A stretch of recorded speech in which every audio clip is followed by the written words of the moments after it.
What's going on, everybody, and welcome back to Comic Breakdown. In this video, we are jumping into X-Force issue number 40, and you guys know how long I have been waiting. I have been waiting for the return of Kid Omega. We have Quentin Quire that has finally returned. This is a story that had been set aside dating all the way back to Judgment Day. Because Quentin Quire, he simply disappeared. There was no backup of him, that means they couldn't resurrect him. Everybody reached out and they simply couldn't find him. But now Kid Omega has returned, and he has returned as Old Man Omega. We're gonna find out exactly how long he has been alive. We're gonna find out exactly what he has been up to. And all of this is going to tie directly to Beast. So make sure you guys have subscribed to the channel, make sure that you like this video, and with that being said, let's dive into this breakdown.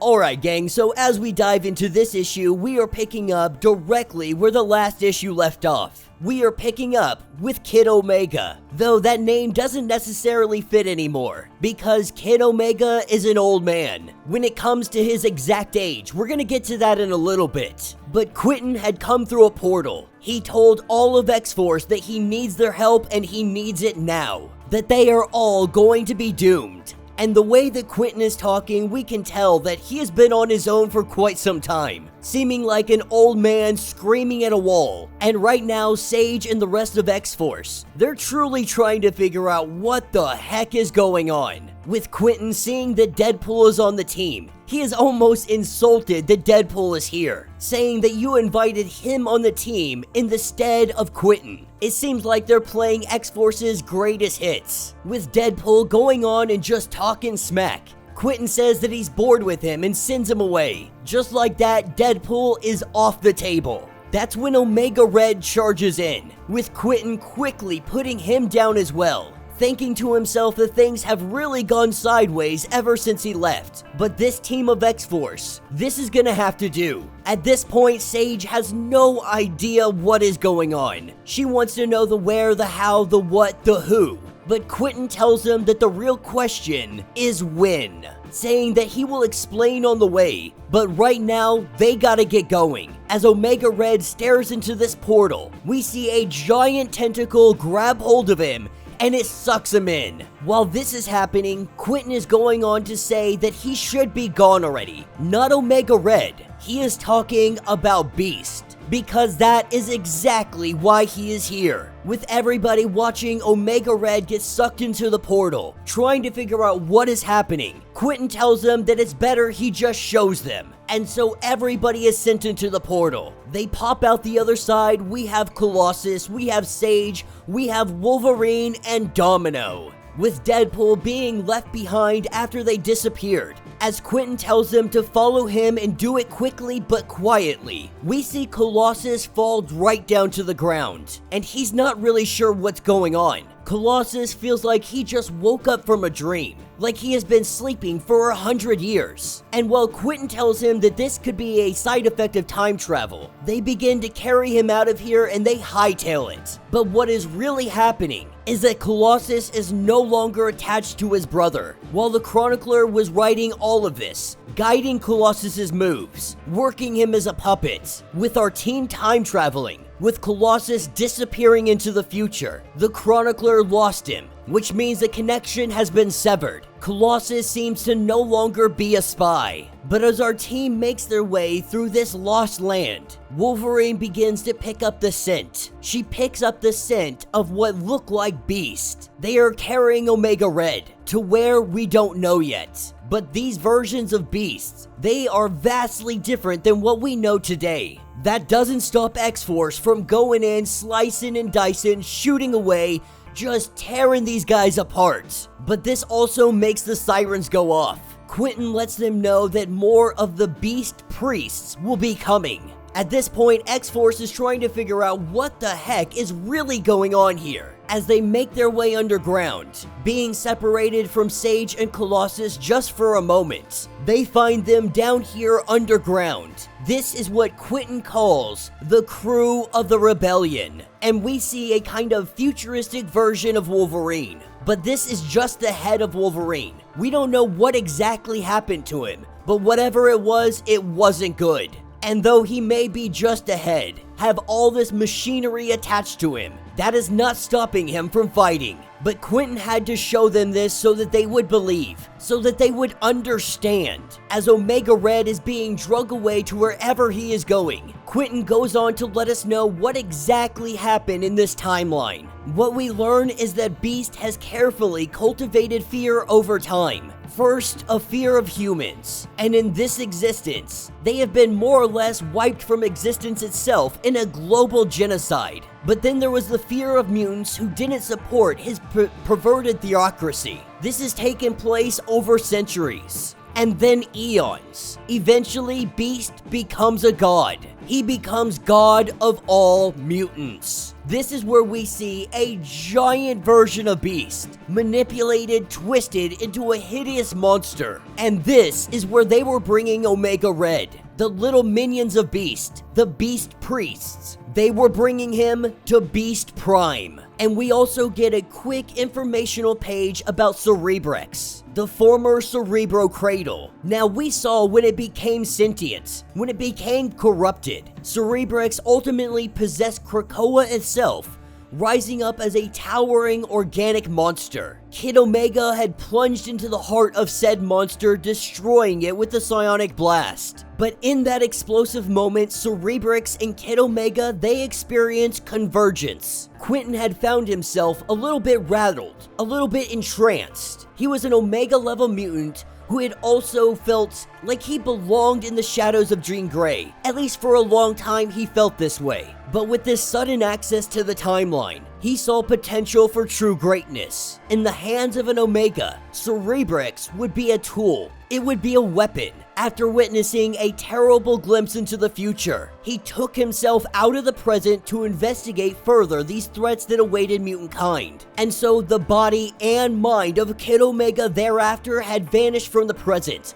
All traces of him had been wiped away from the cradles. This was all done by Kid Omega. He did this because he did not wish to be replicated in his absence. In his eyes, there is only enough room for one Quentin Quire. But this is where we pick up as they get ready to make their assault, with Wolverine and X-Force saying that they're gonna finish up this battle for him. But at this point, there's not really much of a plan. The only plan is to kill Beast. But before they take off, Sage does take Quentin aside, and she wants to know exactly how old he is. Even Quentin doesn't know. He has been waging this time war for so long. He has lost track of what century it is. But all he knows is that it has been a very long time. And at this point, he's getting a little tired. This is why he went soughting after X-Force. He needed his team. He needed his friends. Not only that, but he has been quite alone for a long time.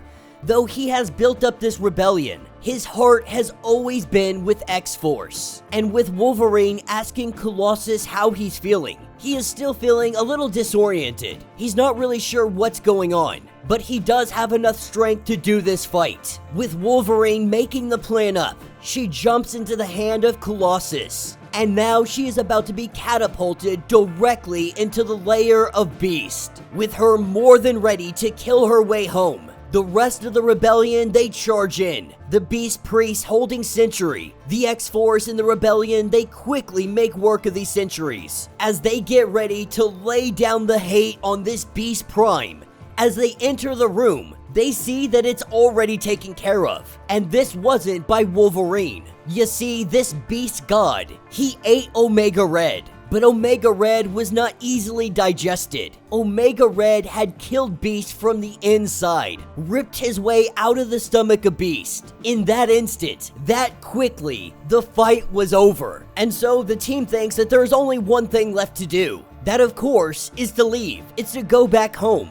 But Quentin failed to explain himself in his entirety. He goes on to say that by saving the end times, by saving the end of things, they may have created a new beginning, but the old beginning, it still needs an ending. He had said before that this Beast had become the god of all mutants, but there are others out there. The Beast of the X-Force timeline. He has planted various versions of himself to influence the future. These experimental hatchlings and mutations are waiting. They observe, they scheme, and they emerge when the time is right. And so to ensure that Beast's plans have been completely taken out, they have to work their way back through the timeline, back to the beginning of the end. They have to root out his infection throughout this entire timeline. And while he can't tell them exactly what they will encounter, he can tell them that the worst has already happened. It is yet to come. And that will be the end of this issue. So let me know what you guys think down in the comments. So I really wasn't knowing what to expect jumping into this comic. We could assume right off the bat that this was going to do something with time travel. With Quentin showing up as an old man, it was the only plausible explanation. And what we learn is that after everything that happened with the sentient Cerebro, he saw an opportunity to go do some good, to take his Omega level powers and truly make some change. After peering into the timeline and seeing what Beast was capable of what he might become left unchecked, he felt an obligation to go to the future and try to stop him. And though they may have taken down this God version of Beast, and we use God very loosely because Omega Red literally ripped himself out of the stomach of this beast, now it appears that they must work their way backwards through the timeline and take out any variation, any experiment that Beast may have planted, working their way all the way back to present day, where they can take out Beast right then and there. I'm sure they're going to explain in detail on exactly why this future couldn't be stopped in present day. For the sake of the story, I think it is enjoyable. I think it's a lot of fun. The idea that they're working their way back in time, slowly taking out any of these variants, any of these versions of Beast. What I'm most happy about, not only is Quentin finally returning, but we're also dealing with the Beast storyline at the same time. And it's also very interesting that time travel, this is what broke the hold over Colossus. In going to the future, the Chronicler was no longer able to connect to him. He was no longer able to manipulate him, to make the story his own. And so while Russia did have him as a spy for quite some time, Rasputin no longer has that spy, no longer has that control. It will be very curious upon his return to present day if that connection can be brought back. But this is very good news, especially with everything going on with the fall of X, or before the fall I should say, because the Quiet Council has been taking some heavy hits. Storm has gave Colossus her vote. It may be even safe to say that Colossus might have the vote of Nightcrawler as well, considering he more or less took a leave of absence from the Quiet Council. So the fact that Colossus is no longer a spy is a big deal. We're gonna have to see if this will play as he returns back to the present day. I also do think it is absolutely hilarious that within the first couple of pages, Deadpool was kind of thrown out of X-Force. Now he's still on Krakoa, but Quentin got bored with him so very quickly that he was like, you know what, you're just not coming with us. But this story arc seems to be very promising. I am very excited to see them battle whatever is to come. But most of all, I am just so happy that Quentin Quire has finally returned. So let me know your thoughts, let me know your theories. If you would like to get completely caught up on everything going on with this story, be sure to check out the link in my description as well as the top of this video. It'll get you completely caught up on everything that has been going on with X-Force. If you would like to support the channel, you can always do so by joining the channel membership. Much like Patreon, having multiple different tiers, from $1 to $50, from loyalty badges to comics every single month. Not only does this help out the channel tremendously, but you are getting tons of perks in the process. If you are unable to do that, do me a favor, subscribe to the channel, like this video, hit that notification bell, and with that being said, until the next breakdown.